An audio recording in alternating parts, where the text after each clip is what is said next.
நான் முருகன் திருமுருக பெருவிழாவை எடுக்கும்போது என்னை இழிவா நீங்க முரசொலியிலே கட்டு எழுதுனீங்க, பேசுனீங்க. அப்புறம் ஏன் முருகன் மாநாடு போட்டீங்க? ஏன் போட்டீங்க? நீங்க எல்லாம் குடும்பமே வேலை எல்லாருமே தூக்குனீங்க. அப்ப அது அந்த நேரத்துக்கு இப்ப எதுக்கு போகணும்? விளக்கேத்துற உரிமை இருக்கா இல்லையா? அதான் எங்க பேச்சு. சிக்கந்தர் தர்கால இஸ்லாமிய மக்கள் வழிபடுறதுக்கு உரிமை இருக்கு. அதே மாதிரி முருகப்பெருமானுக்கு இங்க வந்து விளக்கேத்துற உரிமை இருக்கு. ஒரு அரசு என்னவா இருக்கணும்?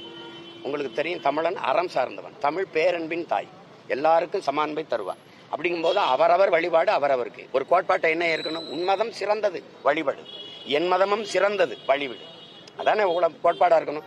அப்ப நீங்க என்ன பண்ணிருக்கணும்? ஒரு அரசு பிரச்சனை வராம நல்லிணக்கத்தை விரும்பி, அமைதியை விரும்பி, அறம் சார்ந்த ஆட்சி செய்யற ஒரு அரசு என்ன செஞ்சிருக்கணும்? இருமத பெரியவர்களை அழைச்சு, உங்க வழிபாட்டுல இவங்க தலையிடக்கூடாது, இவங்க வழிபாட்டுல நீங்க தலையிடக்கூடாது, அவரவர் வழிபாட்டை போற்றுங்க, அரசு உங்களுக்கு துணை நிற்கும். நீங்க விளக்கேத்தனமா அறநிலைத்துறை வருது, நீங்க கந்திரி கிடாவட்டி கந்திரியாக்கி சிக்கந்தர் தர்கால வழிபடணுமா, அரசு உங்களுக்கு துணை நிற்குது. அவரவர் வழிபாட்டை நீங்க அமைதியா போற்றுங்க, யாரும் யாருக்கும் இடையூறா இருக்காதீங்க, போங்க.